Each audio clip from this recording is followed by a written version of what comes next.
Alors, il faut oser retravailler nos filières locales. Il faut oser reconstruire nos infrastructures matérielles. Je parle des routes, des ponts, des rails, bateaux, écoles, tout ce qui peut rendre possible la fameuse intégration que je vous ai expliquée entre les centres de minerais par-ci, par-là et voilà, l'embouchure et le point par lequel nous rentrons dans l'océan Atlantique.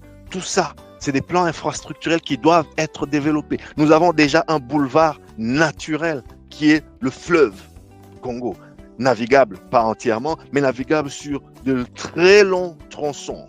Et pour les tronçons qui ne sont pas navigables, il y a des alternatives, il y a des rails à construire, il y a des routes à construire. Je vous ai sorti juste un peu là un diagramme des voies de transport en RDC. Il devrait être possible pour les humains, pour les marchandises, de partir de Lubumbashi à Isiro, de partir de Gemena à Kamina, de partir de Kinshasa à Uvira, en un temps record. C'est ça qui va désenclaver nos pays. C'est ça qui va désenclaver nos mentalités, nos mœurs. Vous savez pourquoi en ce moment, ma théorie de ne pas de dire que adhérer à East African Community est une grave erreur. Vous savez, cette théorie-là, elle est peut-être un peu battue en brèche par tous mes compatriotes qui vivent à cette partie du territoire-là. Pourquoi? Parce que pour eux, non seulement culturellement, mais aussi économiquement, ils sont beaucoup trop portés vers l'Est. Voyez-vous, un commerçant de Uvira, lorsque je lui dis que non, on doit sortir de East African Community, il me dit, ouais, mais attends. Là, tu es en train de raconter n'importe quoi. Parce que lui, il y voit un intérêt. Mais Uvira n'est pas la RDC, les amis. Bunia n'est pas la RDC, les amis. Mais aux commerçants d'Uvira, il faut offrir une alternative.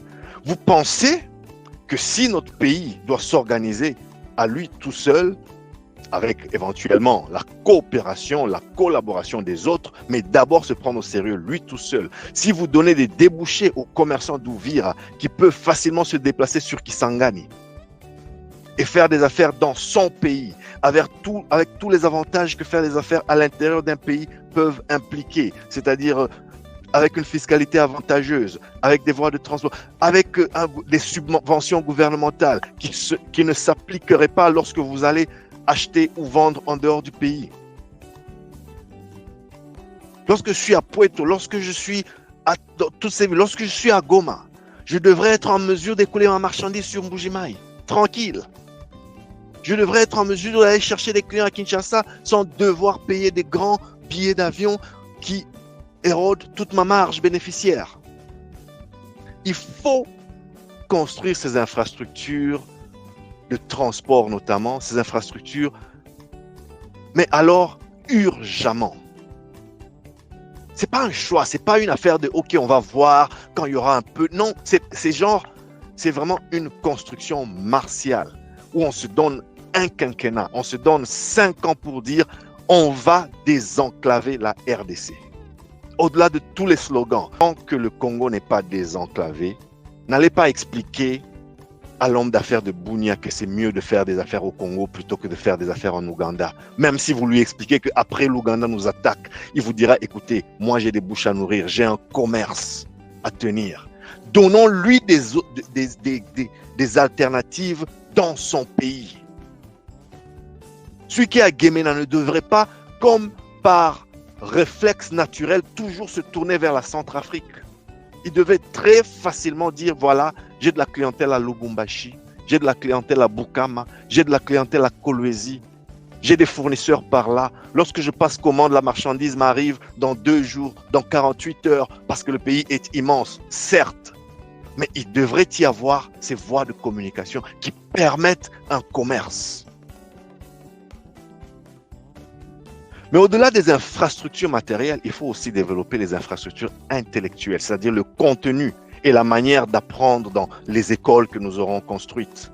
C'est-à-dire le savoir-faire, les services autour des routes que nous aurons construites, l'industrie hôtelière autour de toutes ces toutes ces routes, ces ponts et ces villages que nous aurons construits au milieu de nulle part. Il faut qu'il y ait tous ces relais de service, toute cette infrastructure intellectuelle, l'enseignement, l'éveil des consciences pour que l'on s'approprie notre pays, le changement des mentalités.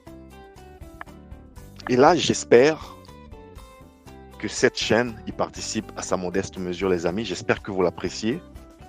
Mais c'est en tout cas ça l'idée. Dites-moi ce que vous en pensez. Donc certaines de ces initiatives, les amis, elles prendront le temps qu'elles prendront. Certaines prendront plusieurs années. Mais les demi-mesures n'ont pas marché depuis 62 ans d'indépendance, les amis.